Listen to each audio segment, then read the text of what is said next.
लोकपते विजयी भव वेङ्कटशैलपते सचतुर्मुख षण्मुख पञ्चमुख प्रमुखाखिल दैवतमौलिमने शरणागत वत्सल सारनिधे परिपालय मां वृषशैलपते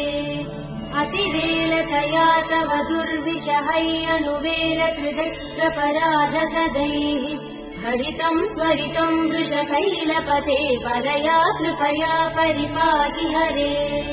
अधिवेङ्कटशैलमुदारमते जनताभिमतादिकदानरतात् परदेव दया गदितान् निगमैकमलादयितान् परं कलये कलवेणुरवा वसकोपवधू शतकोटिवृतात् स्मरकोटिसमात् प्रतिवल्लविकाभिमदात् सुपदात् वसुदेव सुधान्न परं कलये